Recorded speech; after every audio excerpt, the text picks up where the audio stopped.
tinataasan ng boses. Hindi mo ko alila. Hindi naman kita tinataasan ng boses. Ano ba nangyayari sa'yo, Lucy? Nababaliw ka na ba?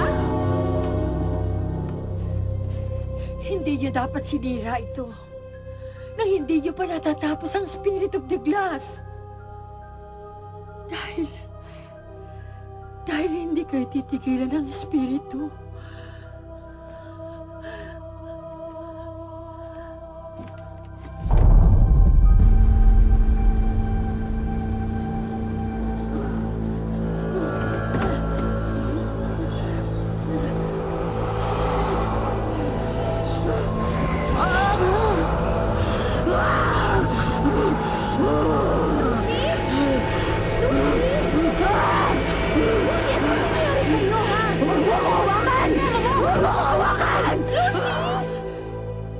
Hindi nalunod si Dilo.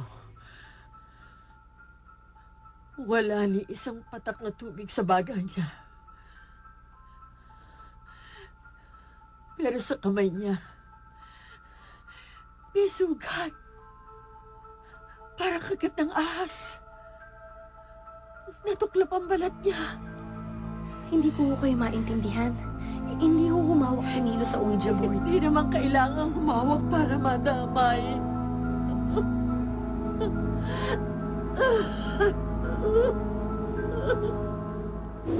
Lucy! Lucy, ano ba?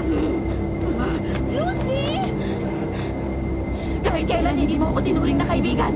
Alalay, katulong, alipin, oo. Pero kaibigan, hindi. Lucy, ano ka ba? Hindi totoo yan!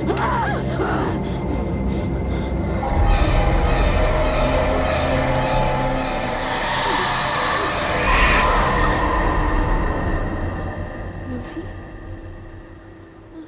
Si Lucy! Lucy! Lucy! Lucy! Lucy!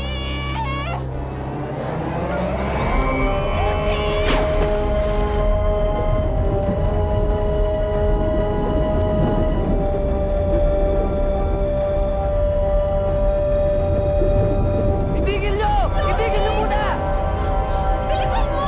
Dali!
Ya?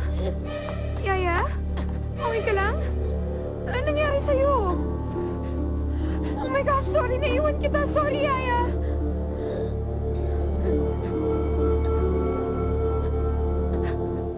Oh my God! Lucy! Lucy! Lucy! Lucy! Lucy, gumising ka! Aileen! Lucy! Lucy! Lucy! Melissa. Lucy! Melissa, Sandra. Lucy!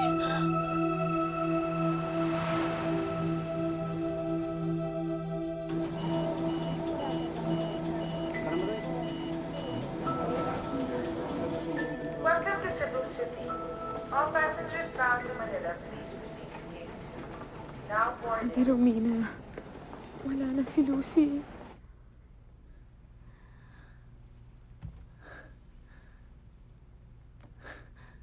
Ruth, nakita ni Aling Lagring yung Ouija board.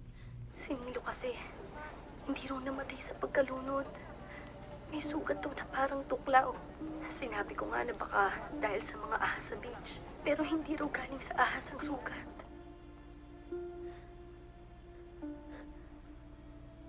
Baka raw meron tayong natawag na spirito. Naniniwala siya na may kinalaman to sa pagkamatay ni Nilo.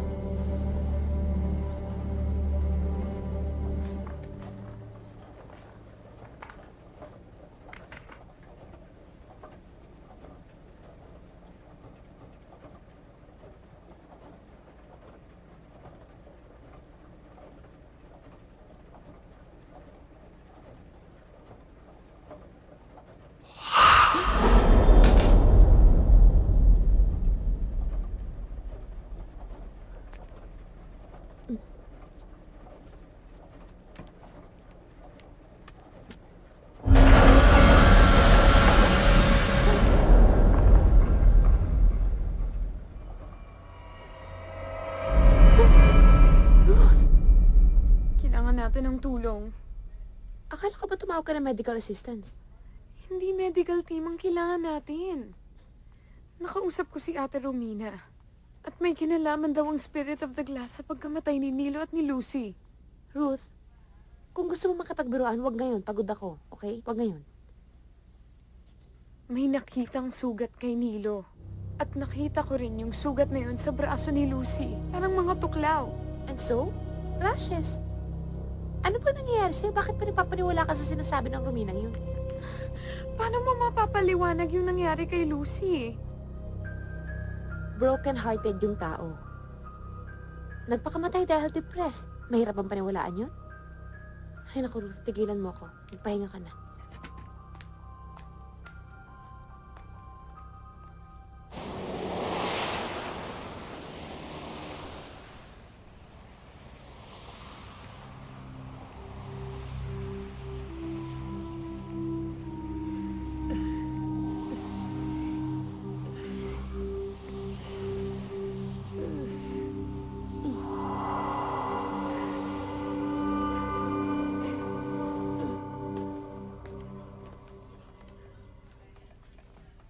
Dok,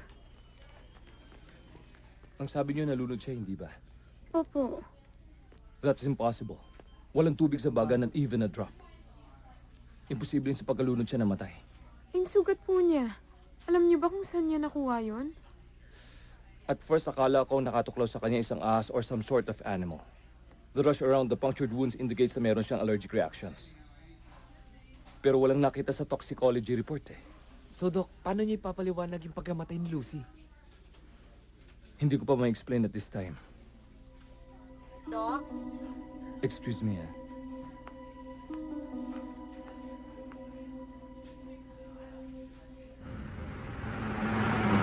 Ruth, alam mo, I'm sure namatayan si Lucy because of natural causes. Or supernatural. So, ibig sabihin, may multo na sumusunod sa inyo?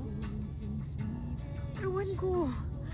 Pero sa nakita ko, sa nangyari kay Nilo at saka kay Lucy, Teka, Ruth. Seryoso ka ba? Kailan ka pa naniwala dyan sa mga supernatural bull na yan?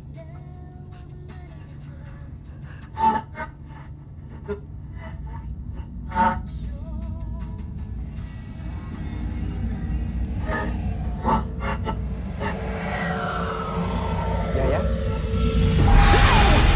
Yaya, anong ginagawa mo? Bitiwan mo siya! Yaya! Yaya! Tama na!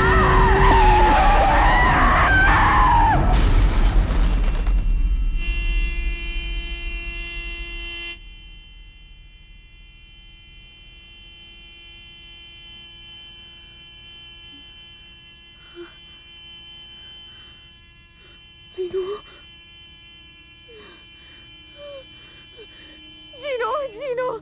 Gino, no!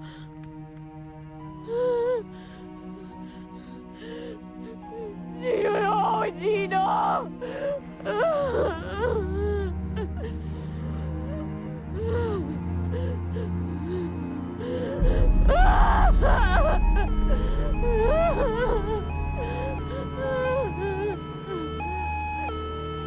Sa ngalan ng Diyos, Espiritu Santo. Ama namin, sumasalangit ka. Sambahin ang ngalan mo. Mabasa namin ang kaharian mo. Sundigan mo ang mga dito sa lupa.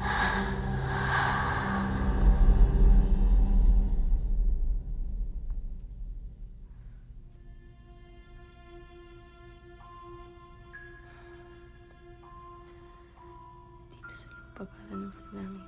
Bigyan niyo po kami ngayon ng aming... Aling Lagring?